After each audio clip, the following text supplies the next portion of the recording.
안녕하십니까. 신앙이 삶이 되고 삶이 신앙이 되는 시간 CBSTV 신앙산책의 김충만 목사입니다.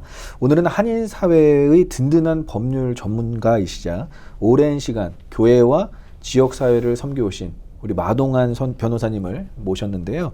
상법과 상해, 노동법 등 다양한 분야에서 수많은 사람들의 어려움을 정말 같은 마음으로 함께 해결해 오셨고 교회와 여러 단체의 자문 변호사로도 섬겨 오시며 정말 한인사회를 위해서 꾸준히 헌신하고 꾸준히 희생하시는 아주 귀한 분이십니다. 오늘은 법조인의 길을 걸어오신 이야기와 함께 한인사회를 향한 비전과 섬김에 대한 이야기 한번 나눠보도록 하겠습니다. 마동환 변호사님 반갑습니다. 네, 반갑습니다. 네, 우리 감사합니다. CBSTV 시청자분들에게 인사 말씀 부탁드립니다. 네, 시청자 여러분 안녕하셨습니까? 마동환 변호사입니다. 오늘 이렇게 귀한 자리에 초대돼서 여러분께 이렇게 인사드릴 수 있는 큰 영광을 제가 얻었습니다. 오늘 나누는 짧은 이 대화가 우리 모두에게 웃음과 기쁨을 주는 또 은혜를 주는 귀한 시간 되기를 간절히 바랍니다. 예, 감사합니다. 저희가 모실 수 있어도 영광입니다. 예, 감사합니다. 변호사님 오랫동안 이렇게 법조인의 길을 걸어오면서 교회와 지역사회를 위해서 꾸준히 섬겨 오셨는데요. 시청자분들이 좀 궁금해하실 것 같습니다. 하나님께서 우리 변호사님을 이 변호사의 길로 걷게 하신 그 인도하셨던 그 순간과 그리고 이 직업을 사명으로 받아들이시게 된 그 계기 한번 나눠주시면 감사하겠습니다. 네. 그래서 제가 변호사가 된 거는 어떠한 물론 하나님의 섭리시겠지만 제가 계획한 바는 아니었었어요. 처음에는요. 그리고 그렇듯이 돌아보면은 모든 길이 제 의도대로 된 건 하나도 없는 것 같아요. 미국에 온 것부터 제가 74년도 고등학교 1학년의 학생으로 미국으로 올 때 저는 한국 떠나기가 정말 싫었습니다. 한국이 너무 재밌고 좋았었거든요. 그랬는데 그 뜻과 상관없이 미국을 오게 됐고 또 미국에 와가지고 고등학교 때 아무래도 언어의 그 불편함이 처음엔 있었으니까 카운슬러의 이제 어드바이스를 따라가지고 그 공대를 진학을 했고 네. 한국에서 저는 이공계통은 생각해 본 적이 없었던 사람입니다. 그래서 이공계 대학을 나와서 엔지니어로 좀 일하다가 6개월 짧은 시간 너무나 적성에 안 맞아가지고 제 그 사업을 또 시작을 했고 어린 나이에. 네, 근데 이제 운이 좋아서 이 사업들이 여러 유형으로 잘 됐었어요. 그러다가 이제 한 9년 하고 나니까 그 모든 사업들이 다 이제 망하게 됐고 그리고 이제 다시 제2의 인생을 살아야 될 29, 30의 나이가 됐었을 때 법대를 가기로 결심을 한 거죠. 그 이유는 법에 대한 어떤 뚜렷한 목적의식이라기보다도 변호사라는 직업적인 그 라이센스나 이 사회적으로 활동할 수 있는 기반 때문에 그렇게 이제 했다가 그러다 공부하고 변호사 되는 그 과정에서 예수님을 만나게 되는 예수님을 만나게 된다기보다도 제가 강하게 예수님을 만나고 싶은 마음이 생겼었던 거죠. 간절함. 네, 간절함이. 그래서 은혜교회 산상수도원 하게 되면 한 2, 3년 가기도 했었었고 이제 그런 과정을 거치다가 이제 변호사가 되고 그리고 처음에 5년은 제가 혼자서 진짜 A부터 Z까지 다 한 개인 변호사 사무실을 이제 오픈을 했다가 이제 힘든 과정 속에서 하나님이 찾는 저의 간절함까지는 아니었을지 몰라도 그 당시에 그 높은 호기심. 그러다 결국은 96년도에 제가 이제 예수님을 직접 만나는 내 마음속에서 그 신앙의 체험이 있게 됐었었죠. 그렇다고 어떤 형이상학적인 체험은 아니었었지만은. 그래서 나도 신앙인이구나 하고 어느 날 딱 보니까 내가 지금 하고 있는 일이 변호사 일이고 또 그때는 이미 제가 시작한 지 5년이 지나가지고 그 로펌 여러 변호사들하고 로펌을 이제 운영할 때였었고 그러고서 이제 그러면 과연 이 변호사로서 남들은 변호사 하면은 신앙생활 하기 힘들지 않아요? 이런 얘기도 사람들이 많이 물어요. 왜냐하면은 뭐 흔히들 일반인들 농담하기를 사자 얘기를 하니까 이 변호사의 이 사람이 나를 위하는 건가 자기를 위하는 건가 돈만을 위하는 건가 뭐를 하는 건가 하는 그런 이제 불신의 벽이라는 게 자본주의 사회에서 생기게 됐잖아요.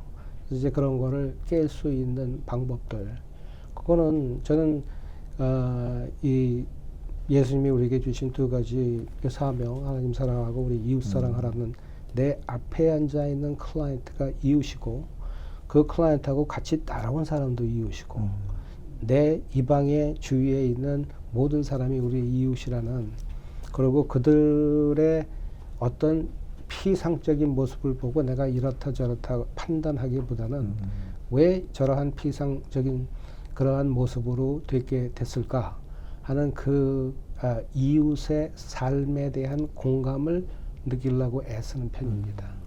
그 공감을 느끼는 데 있어서는 변호사는 굉장히 유리한 직업에 있어요.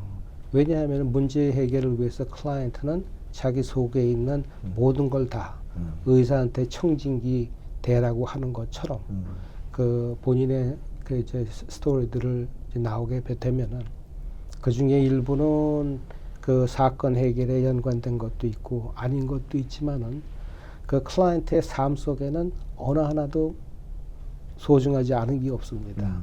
그래서 잘 들어주고 그리고 공감하고 그 공감하기 때문에 때로는 야단을 맞을 때도 있지만 제가 야단을 칠 때도 많습니다. 왜냐하면은 우리가 삶 속에서 잘못 갖고 있는 기대감들이 너무 많은 거예요. 무슨 일이 일어났었을 때 나는 이 정도는 그거 해야 돼.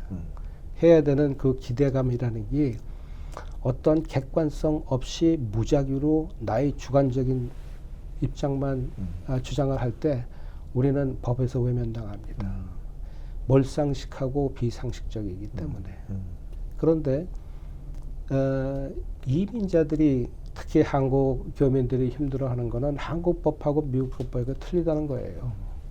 우리가 음식도 입맛에 안 맞는 외국 음식 먹으라고 그러면 힘든데 법 같은 경우는 더더한 내가 잘 알면은 몰라도 모르면은 내 상식 속에서는 이럴 것 같은데 하는 그 상식이 문화권, 나라권 따라 다 틀려진다는 거.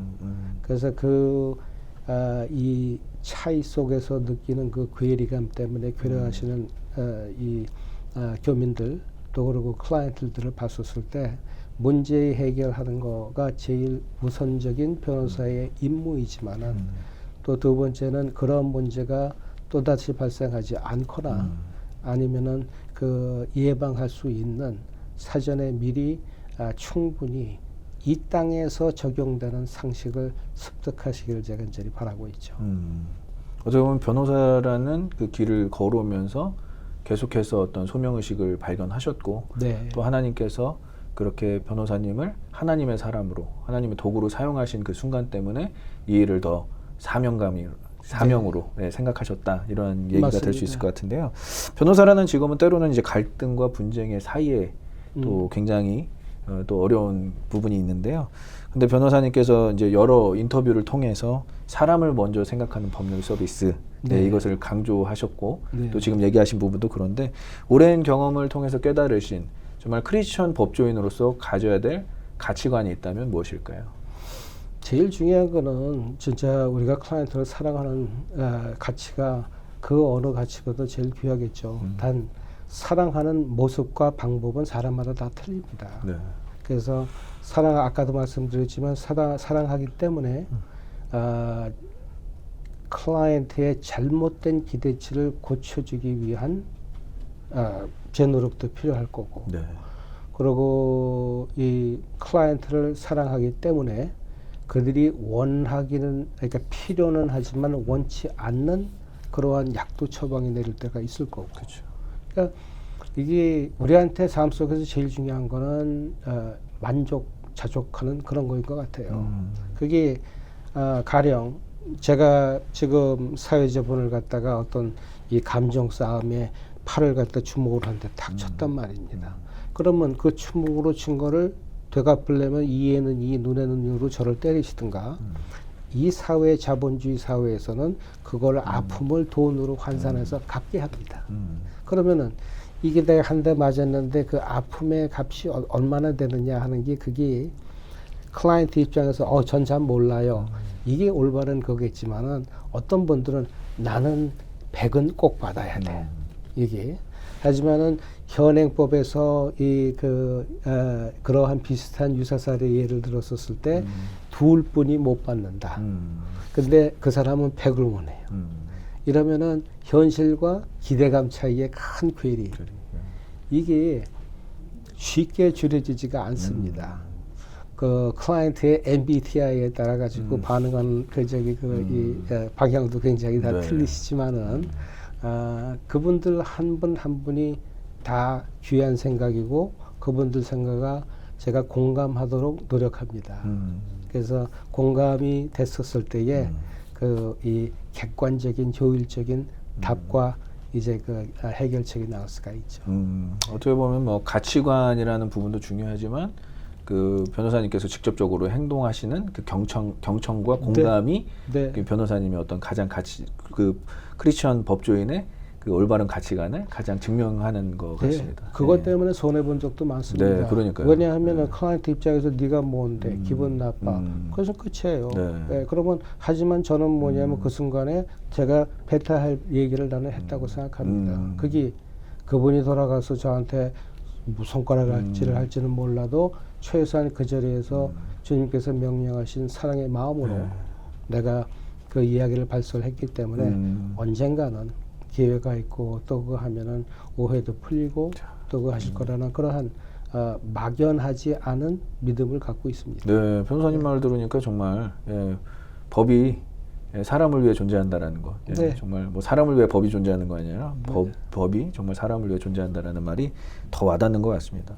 변호사님께서 정말 굿 네이버스 USA 이사장, 그리고 여러 단체의 리더들로 활동해 오십니다. 정말 바쁘신데도 불구하고 이렇게 꾸준히 봉사 섬김을 이어오시는 뭐 특별한 이유가 뭘까요? 물론 뭐 하나님 주시는 마음이겠지만, 그리고 하나님께서 또 우리 변호사님에게 특별한 어떤 전문성을 허락하셨는데 이 전문성을 가지고 어떻게 이웃을 섬기고 계시는지 구체적으로 좀 말씀해 주시면 감사하겠습니다. 저한테 주어진 전문성은 다양한 비즈니스 경험이 있는 변호사라는 게 저희 전문성인 것 같습니다.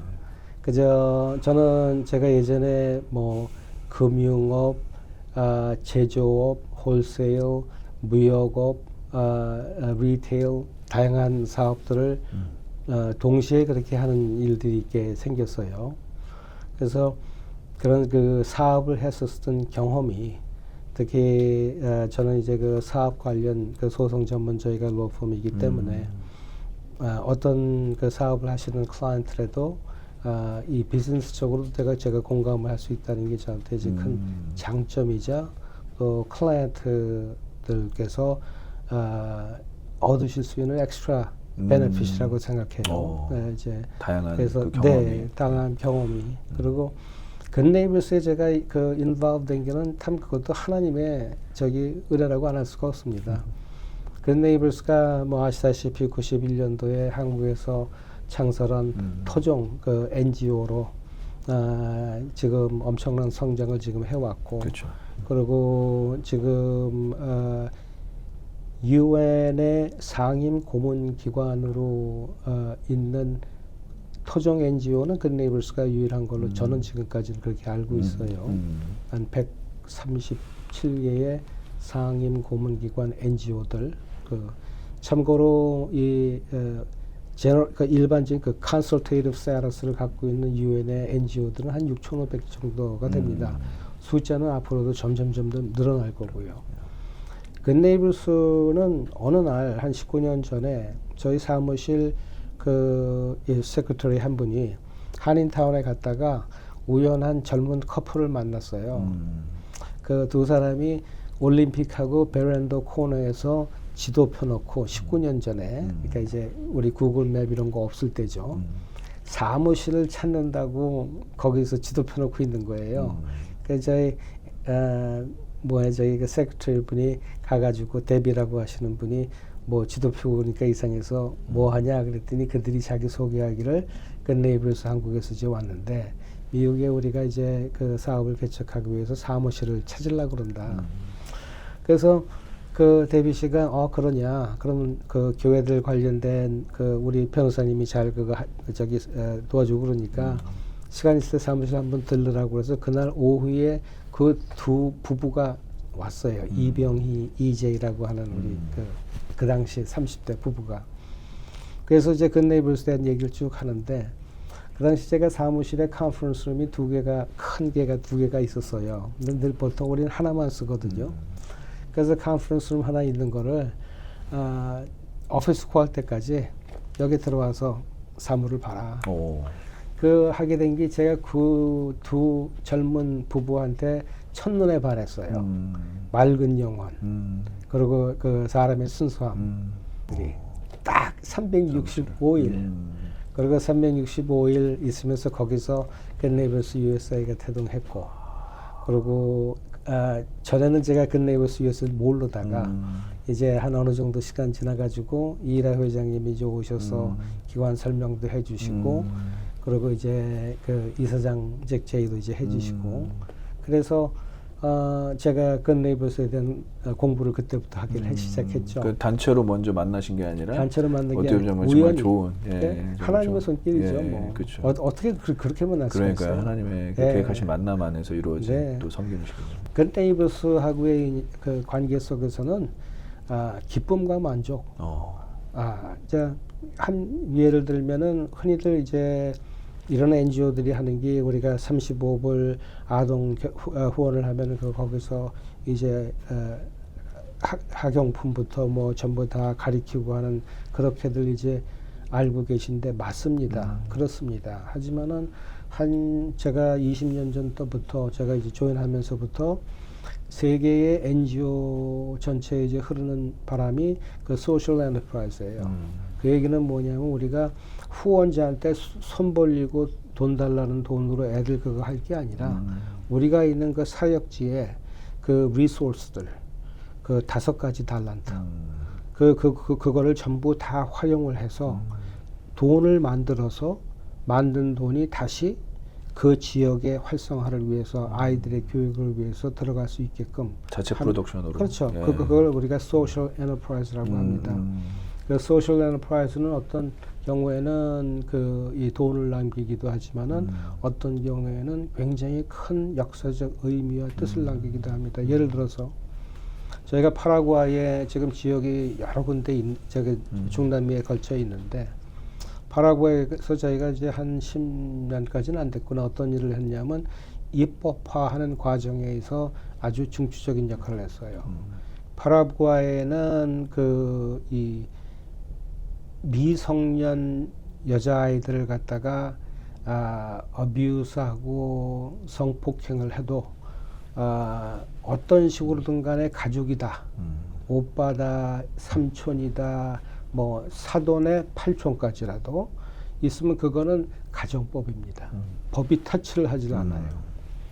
그러니까 패밀리 러로 그냥 다 묵인하고 있는데 어떤 일이 일어나도 근데 이제 하루는 파라과이 오피스 사무실 오픈하고 얼마 안 돼가지고 그 주민 한 분이 12살, 11살의 딸애하고 사무실을 찾은 거예요.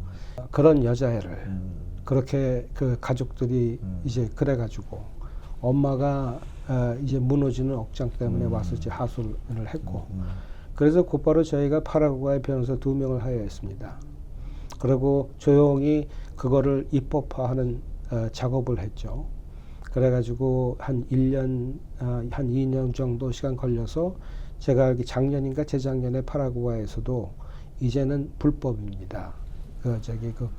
아버지 아니라 스텝파더 아니라 아버지를 하더라도 그래서 그러한 이 미개한 상식 속에서 살던 이 파라과이 국민들한테 이러한 서양의 이제 그 선진 문화법 다 좋은 거는 아니겠지만은 최소한 어린 아이를 보호할 수 있는 그런 입법화했다는 그런 그게 하나 있고 야구 좋아하세요? 네, 뭐 메이저리그의 도미니칸 리퍼블릭 출신 야구가 선수가 몇 명이 될 정도 될 것 같아요. 잘 모르겠습니다. 수백 명이에요. 유소년 야구팀.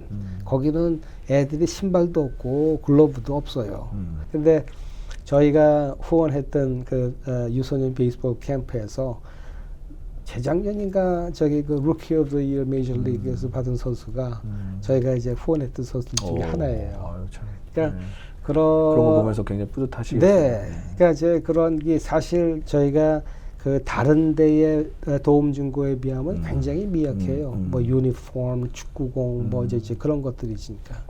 하지만은 어쨌든 그로 인해서 그런 인연이 맺어졌잖아요. 참 변호사님 말씀 들으면서 이렇게 정말 다양한 그 법률 그 네. 서비스를 통해서 다양한 사람들을 만나고 네. 또 그 더 나아가서 이렇게 굿네이버스라는 NGO 단체도 이렇게 섬기면서 참 저가 개인적으로 느끼기에는 우리 변호사님만의 정말 레마의 말씀, 정말 하나님이 주시는 말씀, 강한 말씀이 있어야 이 일들이 가능하다고 생각을 하거든요. 네. 혹시 이제 매 순간 어려울 때마다 꼭 붙들게 되는 하나님의 말씀, 어떤 말씀을 붙잡고 계신지 좀 궁금합니다. 그렇게 여쭙으니까 네. 제가 참 존경하던 우리 그 예전에 오래전에 작고하신 그 스승 목사님 생각이 나는데 네. 그분은 성경 암송을 굉장히 안 좋아하셨어요. 네. 왜냐하면은 중요한 말이라고 성경 암송을 하는데 네. 성경 66권 중에 중요하지 않은 말 찾아봐. 전체를 외워라. 그냥. 그렇죠. 근데 오늘 네. 이 그 신앙 산책에서 주시는 그런 질문들 또 제가 변호사로서 또 굿네이버스나 이런 걸 해서 하실 때 제가 떠오르는 말은 이 가이사의 것은 가이사에게 하나님의 것은 하나님에게 이거에 대한 구분을 못할 때 우리가 뭐가 뭔지 모른다는 그런 표현이 있듯이 우리 삶이 뒤죽박죽이 되는 것 같아요. 그쵸. 저는 교회를 자문한 적은 한 번도 없습니다. 교회 예수 그리스도 그분 자체가 교회이신데 어떻게 그 교회를 자문을 하겠습니까? 근데 그 안에서 있는 성도들, 그게 목사님이든 장로이든 일반 성도든 간에 서로 간에 때로는 불협화음이 있을 때가 있습니다. 이제 그러한 불협화음의 상태의 자문 역할을 하는 거지. 제가 교회를 자문하는 거는 물론 아니고요. 네. 그때 제가 꼭 드리는 말씀이 가이사의 것은 가이사에게, 하나님의 것은 하나님에게. 그런데 물론 가이사의 모든 것은 하나님 손 안에 다 있습니다. 그쵸. 그러니까 결국은 다 하나님의 것이죠.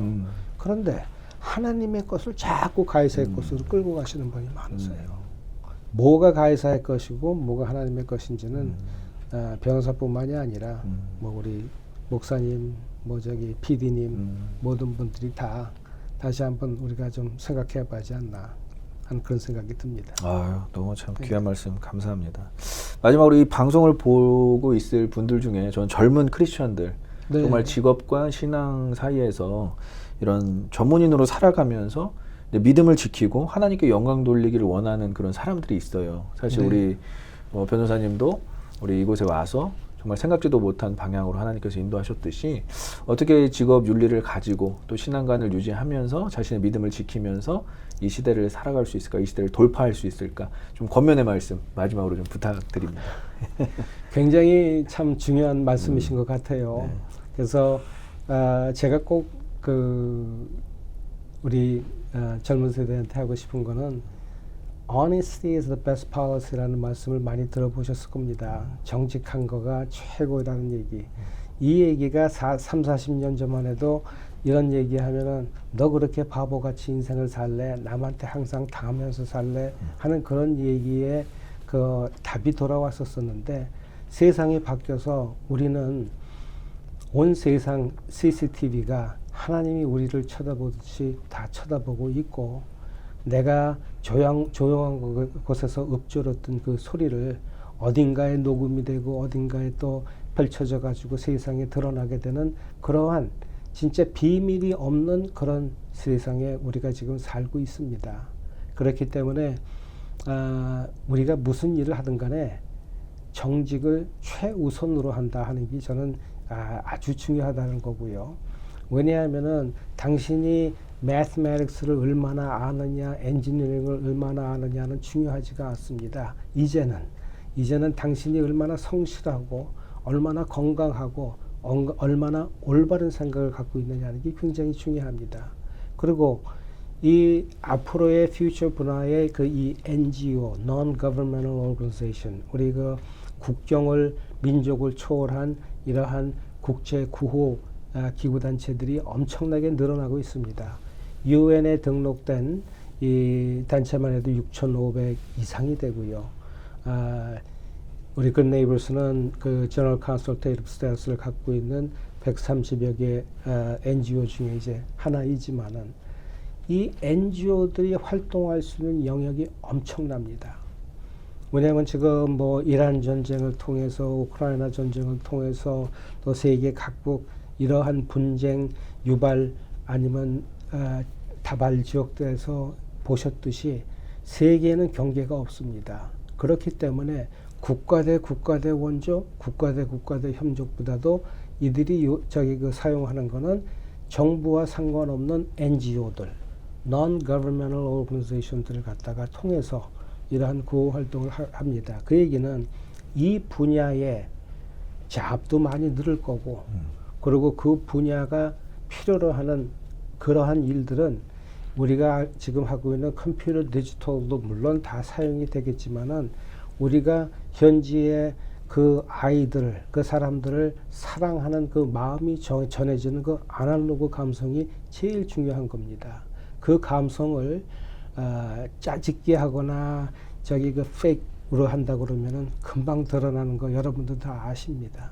그래서 참 우리가 우리 가난한 이웃을 사랑하고 그들의 어려움을 같이 공감하는 거가 그게 나하고 내 커리어하고 뭐가 상관이 있느냐 하실지 몰라도 그러한 엠퍼티, 그러한 우리 공감이 나의 캐릭터를 더 살찌게 하고 더 준비시킨다는 것을 갖다 여러분 꼭 기억하시고 하나님 말씀 열심히 우리가 묵상하고 내 안에 새기고 우리 예수님의 계명, 하나님 사랑, 이웃 사랑 이 두 가지가 이게 추상적인 어드바이스가 아니라 현실적으로 꼭 필요한 어드바이스이기 때문에 오늘 혹시 이 방송을 시청하시는 우리 젊은 세대분들한테 이 얘기를 꼭 전해드리고 싶습니다.